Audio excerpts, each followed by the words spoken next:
Então, pessoal, vamos para mais um contexto bíblico aqui. Vamos falar agora sobre o livro de Isaías. Isaías, um profeta maior, né? Um profeta muito importante aqui do Velho Testamento. E ele profetizou aqui, né, sobre os reinos ali de Judá e de Jerusalém, nos dias dos reis Uzias, Jotão, Acás e Ezequias. Então vamos lá. O rei Uzias, né, foi aquele conhecido ali, né, ele é muito famoso pelo capítulo 6 de Isaías, onde ele vai falar sobre a morte do rei Uzias. E quem foi esse rei Uzias? Ele foi um grande rei, né, do reinado ali de Judá, onde ele havia, né, fortificado e havia restabilizado ali o reino de Israel, né, estabelecido ali guarnições militares, né, bem modernas. Também a questão do comércio ali, tinha estruturado todo o reino, vencido algumas batalhas, né? Até mesmo povos ali pagavam impostos ali no reinado do rei Uzias. Só que aconteceu que no final do reinado dele, ele acabou querendo entrar dentro do templo e oferecer incenso. E isso era algo que era exclusivamente para os sacerdotes fazer e não o rei fazer. Só que ele teimoso, né? Ele não quis ouvir a voz dos sacerdotes, foi oferecer sacrifício e a Bíblia diz que o Senhor o feriu de lepra ali naquele momento. Então, após isso, Uzias ele não pôde mais entrar no templo e quem governou agora foi seu filho Jotão. O reinado de Uzias foi 52 anos. Jotão, seu filho, né, ele obedeceu seus pais, ele somente não removeu os altares das colinas, né, o que não deixou de ser grave, né? E ele reinou por 16 anos. Depois nós temos o rei perverso, né, o rei Acás, que ele, né, chegou a sacrificar seus filhos dentro do templo. Os cultos no período de Acás acabaram, né? Ele tinha fechado o templo ali com as suas práticas idólatras, eles fecharam o templo. E ele também, assim como o rei Jotão, eles reinaram 16 anos, cada um, né? 16 anos eles reinaram. E por último aqui o rei é o rei Ezequias, que reinou por 29 anos. E a história dele é famosa, né? Quando, se não me engano, os moabitas eles vão cercar ali Ezequias e aí, né, o rei Senaqueribe, o rei assírio, né, o rei assírio, ele vai ali cercar, né? Então ali Ezequias e toda, né, Jerusalém. Então naquele momento ali ele vai rogar, né? Isaías vai interceder ali por ele. Então Ezequias também ele tem uma história muito bonita, de muita importância, né? É tido como um grande rei aqui em Israel, mas a gente sabe que no final da vida dele, né, ele acabou ali não se preocupando com a próxima geração que viria. Mas vamos lá.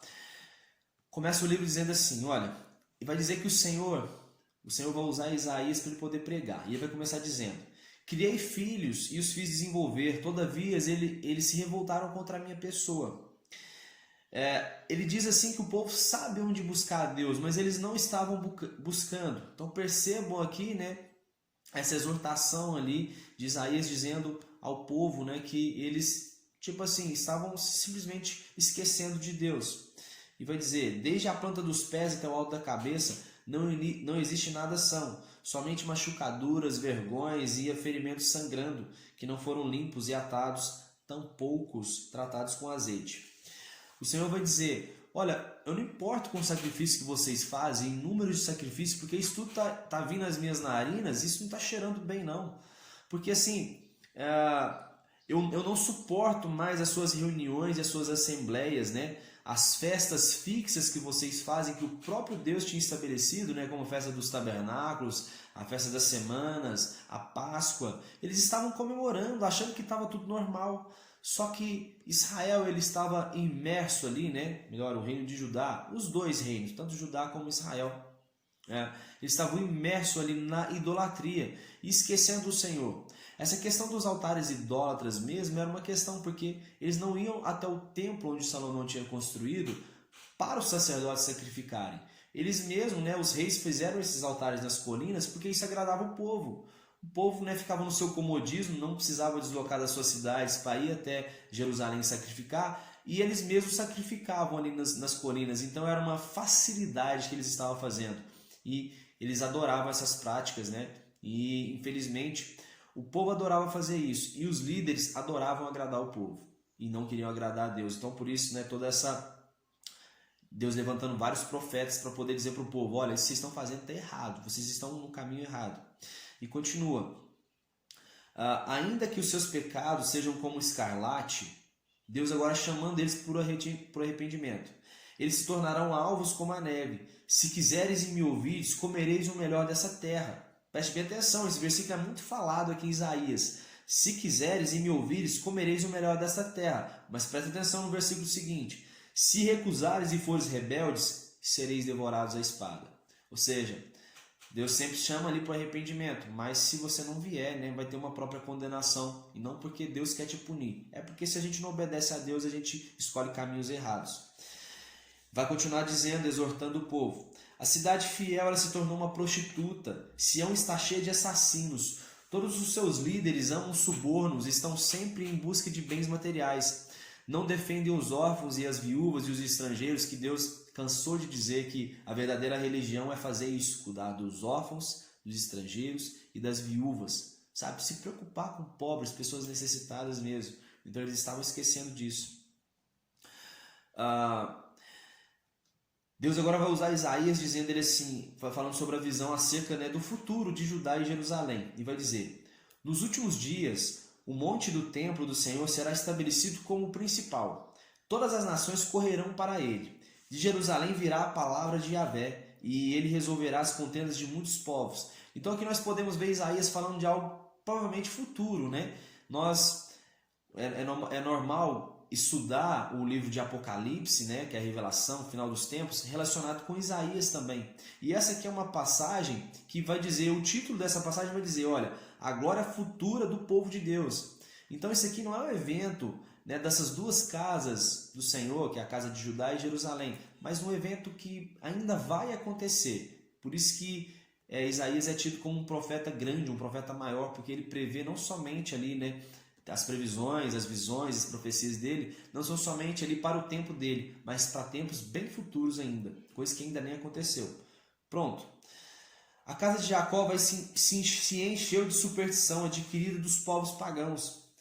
Reverenciam obras feitas por mãos humanas. Isaías pede para Deus não perdoar aquele povo, porque o Senhor dos Exércitos tem um dia reservado para todos os presunçosos e arrogantes, para tudo e todos que exaltam a si mesmo, para que eles sejam rebaixados.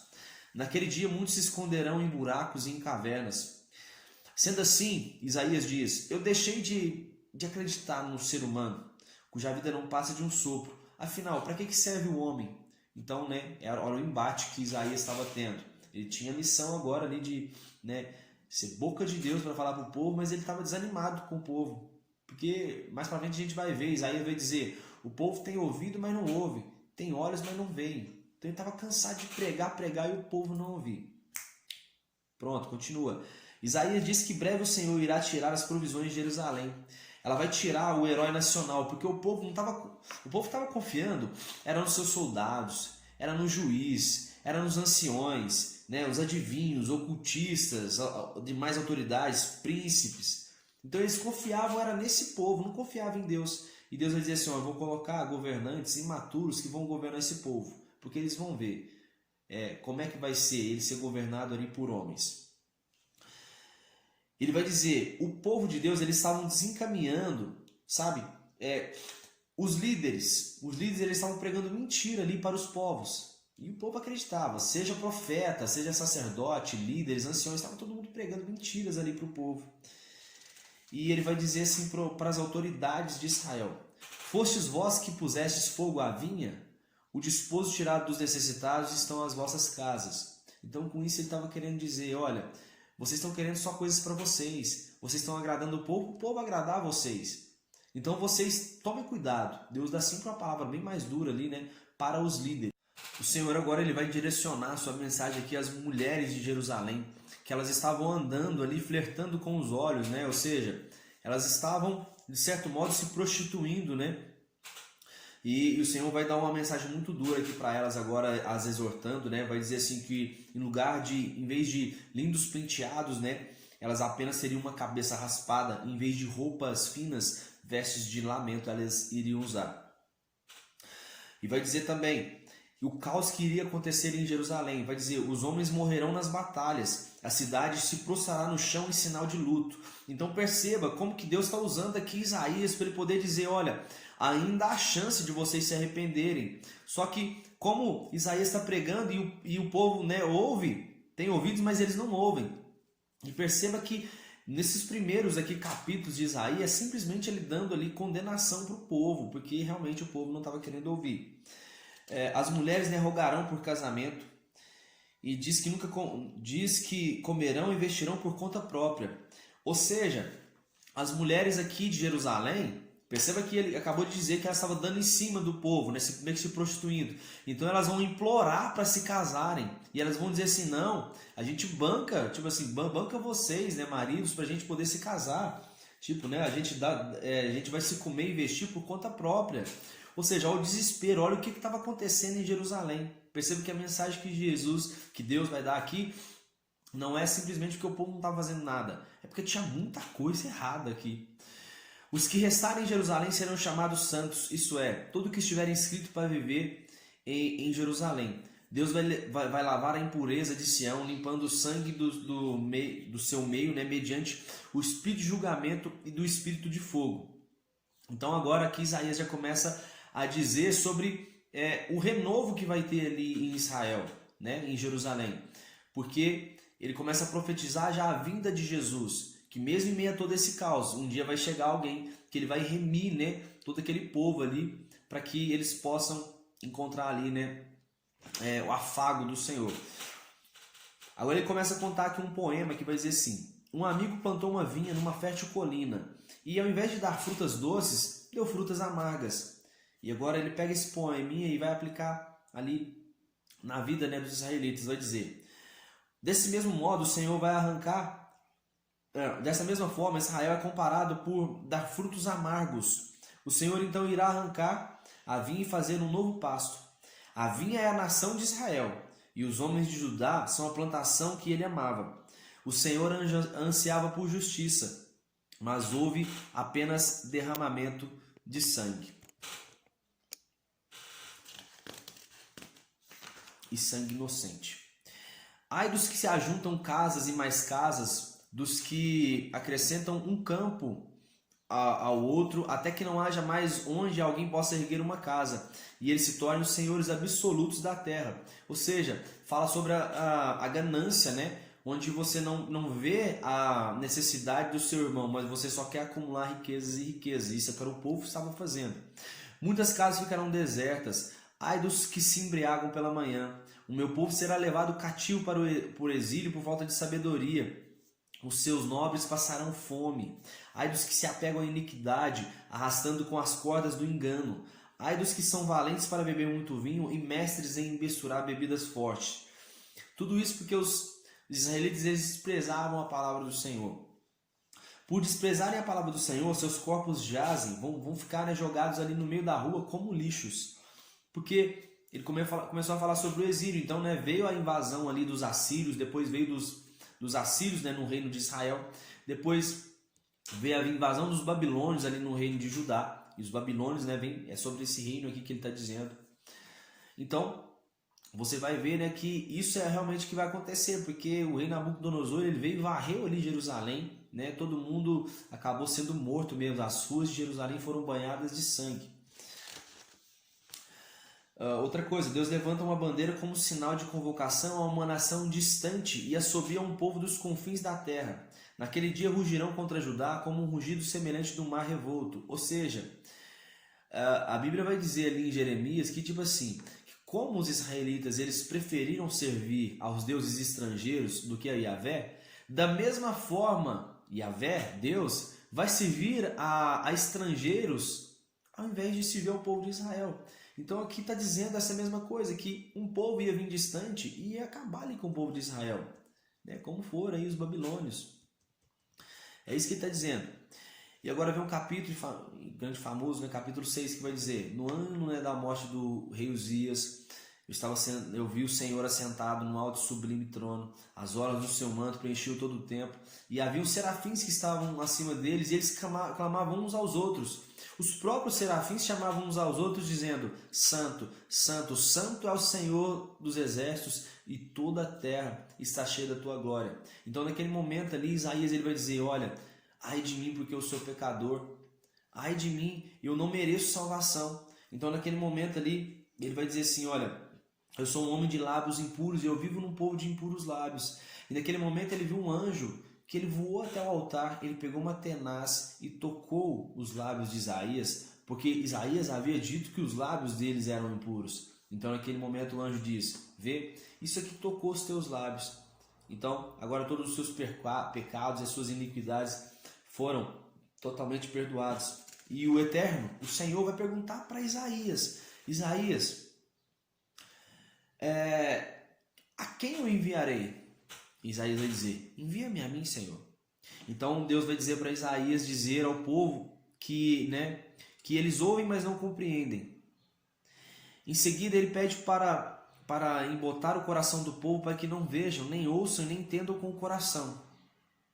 Isaías pergunta, até quando eu vou fazer isso então, Senhor? Que eu vou estar pregando para o povo, vou estar falando a sua mensagem, o coração deles vai estar endurecido, e eles tipo assim fingem que não ouvem. Até quando eu vou fazer isso? E aí o Senhor responde para Isaías, até que as cidades estejam em ruínas e sem habitantes, e as casas fiquem abandonadas. E se ficar 1/10 das pessoas em Jerusalém, eles ainda vão ser devastados. Então perceba aqui que até enquanto tinha chance do povo se arrepender, Deus ainda estava autorizando Isaías a estar pregando. Era só quando ele estivesse em ruínas mesmo, sabe? Quando tivesse mais nenhum jeito. Então Deus sempre deu chance aqui para o povo de Israel. Agora, a advertência, agora Isaías ele começa a profetizar que Uzias tinha morrido e agora já reina, o seu filho também já tinha passado o reinado dele, que é o filho de Uzias, que se chama Jotão. Isaías agora vai estar pregando aqui no reinado de Acás, que era neto ali de Uzias, e filho de Jotão. E aí, nesse momento, os reis de Rezim e de Israel, eles decidiram atacar ali o reino de Judá. E eles se juntaram ali com o povo de Efraim, que é tipo assim, o povo de Efraim, que era o povo que estava junto ali com Israel. Então agora, o que acontece? Deus vai dizer para Isaías assim, olha, vai falar com Acás, você vai chamar seu filho, o filho de Isaías chamava Sear-Jazube, e ele pede para Acás conservar calma. Mesmo diante desse ataque ali, dos reis Rezim e o rei Peca, que era o rei de Israel, para ele manter a calma. Então Isaías vai lá e dá essa mensagem, dizendo, olha, não fica preocupado com esse resto de lenha queimando não, que é Rezim, o rei da Síria, e o rei Peca, que é o rei de Israel, porque eu vou dar a vitória para você. E outra coisa, ele vai dizer assim, que os efraimitas que estavam ali com Israel, em 65 anos, ele ficaria todo devastado, que eles não conseguiriam mais se formar um povo. Então essa era a profecia que Deus estava dando ali através da boca de Isaías. Então, Deus enviou outra mensagem para o rei Acás através de Isaías, dizendo, olha, pede um sinal miraculoso que eu vou te dar. Só que Acás vai dizer assim, não, eu não quero nenhum sinal, eu não quero tentar Deus. Então Acás assim parece que começou até bem. Ele começou bem, mas depois ele acabou se corrompendo. Mas perceba aqui agora no texto dizendo que ele estava tipo assim, eu não quero tentar o Senhor Deus não, eu sei que eu estou passando por isso, mas eu já recebi uma palavra, não recebi. Deus ele vai me livrar ali do rei da Síria e o rei de Israel. Então eu creio. Pronto. Isaías diz, dizendo assim, ele diz que o Senhor dará um sinal para o seu povo que é, a virgem ficará grávida e dará à luz a um filho e o nome será Emanuel, que significa Deus conosco. Ele se alimentará de coalhada e mel até chegar à idade que saiba rejeitar o erro e escolher fazer o certo. Agora perceba aqui, vai falar que a virgem ficará grávida e dará à luz um filho. Então nós temos aqui Jesus, que é a mãe de Jesus, ela era virgem e ficou grávida e ela deu à luz a um filho. Só que a Bíblia não diz que Jesus se alimentava de coalhada e mel. E até chegar à idade de rejeitar o erro e fazer o que é certo. Então, assim, ainda não li nada sobre isso, mas eu vejo que aqui, por estar dizendo que vai rejeitar um erro, tipo assim, Jesus não precisava rejeitar um erro. Ele, Jesus era Jesus. E quem se alimentava aqui de mel silvestre, era gafanhotos e mel silvestre, que era o que João se alimentava. Mas, enfim, tudo indica aqui que é Jesus, mas esse texto, essa questão da alimentação dele e ele rejeitar o erro, é algo que pode trazer uma pequena confusão. Mas vamos seguir adiante aqui. Todavia, antes que o menino aprenda, olha outra coisa curiosa, todavia, antes que o menino aprenda a rejeitar o mal e escolher o bem, fala sobre profecias onde o rei da Síria, né, irá dominar o povo de Deus. A desolação será tamanha que a única coisa que vai entrar em Jerusalém vai ser arco e flecha. Então fala sobre essa destruição, né? E prediz também essa vinda aí, né, de um menino que vai nascer de uma virgem, né? Que provavelmente é Jesus, mas tem só essa pequena questão ali do alimento que era dado a ele, né, e de estar rejeitando o mal. Pronto, vamos caminhar para o final aqui. Deus pediu para Isaías pegar uma placa e escrever: rápida pilhagem, despojo ligeiro. E ele vai tomar como testemunhas o Urias, né, que era um sacerdote, e Zacarias também. E Deus pede mais uma outra coisa para Isaías, para ele fazer o seguinte, para ele ter um filho com uma profetisa, né? E ela vai engravidar, e Deus pediu para colocar um nome, ou o nome no outro filho de Isaías. Ele vai chamar Maher Shalal Hashi Baas. Então, um nome muito curioso. E ele vai dizer que o rei da Assíria vai destruir totalmente ali, né, Judá. Então, assim nós terminamos aqui essa primeira parte do livro de Isaías. Isaías é um livro assim muito, né, precisa de muita graça mesmo para poder entender esse livro. E, né, a gente fala bastante aqui sobre o contexto, mas é um livro para a gente estar lendo ali, né, debaixo da graça do Espírito Santo, que eu tenho certeza que Deus ele vai nos revelando a cada dia mais a sua palavra. Que Deus possa te abençoar muito em nome de Jesus, e já já a gente volta com a segunda parte. Valeu!